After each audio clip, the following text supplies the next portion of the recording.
Okey guys, tak tahu raya ke berapa kita balik dulu ke rumah mak. Tu naikkan Honda dulu. Tu barang kita itu untuk uban ayam. Ini kita nanti pakai Robin Comek, kita pakai Honda jalan darat menuju rumah kami. Okey guys, kita sudah sampai di kampung Mak Sunyi, Todong Kroke. Itu lagi ada pembakaran tempurung buat jadi arang. Ni Sunyi. Kita nak ke rumah adik bapak lu. Matahari. Okey guys, kita singgah dulu rumah mak. Tak bisa kita ngemas kerana kita nak balik ke rumah kita dulu.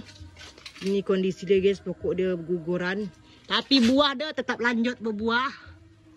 Ini dah masak, kita ambil dengan suami tadi. Dan lanjut lagi berpotek guys, luar biasa. Buah kemonting pun berluyut. Jadi besteri juga pelemak ni guys, tengok tu. Berbunga lagi. Guys, kita belanja beli beras dulu kat sini. Kat kampung aja beli beras. Lanjut jalan darat sana dan tengok nenas. Kerana nenas itu banyak. Jadi guys, ini dekat belakang rumah mak. Kita akan mencari nenas tu. Ni tu mantah masih. Ini tak tahu kah macam ada yang ngambil, entah memang dah tak ada. Memang tak tahu guys. Masya Allah itu guys, kayaknya ini masak ni. Ni. Mak kenapa tampuk gitu? Yang tampuk guys, kepala dia hilang. Itu suami matah ke yang tampuk tadi guys. Yang ini tak tahu lah. Ni. Dia tak bisa nunggu masak merah guys kat daerah ni. Masak merah ni tak ada lagi dalam pokok. Melayang dah. Yang ni aku yang.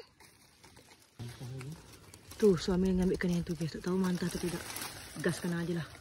Tapi sedap makan tu. Ya, ada sangka burung dah yang tu yang. Tu. Ni dia. Lah ada kuning-kuning sikit tu pakai je guys. Sangka burung juga. Lanjut lagi suami balik ke rumah lagi kita. Lanjut guys, bawa 2 biji aja. Tu kendian aja ambil. Let's go suami. Let's go, kita tancap balik ke rumah. Suami lagi mengikat nenas dan ini kita buat balik untuk tanam. Kita ada dekat rumah tu nenas bubur, tak ada nenas sini. Nenas sini kalau dirawat besar buah dah guys. Kita ke sana. Air pun dah petang dekat jam 5. Tara guys, kejutan. Sampai kita ke rumah. Dan di sini kita nak tengok ini guys. Ya Allah guys, habis lalu. Landang belum itu dah kita sebut guys. Dia pokok besar. Buah dia kecil macam gitu. Tapi landang. Akibat babi. Landang semua. Landang guys. Barang lagi dinaikkan Pak Comek. Dan inilah pisang kesayangan kita.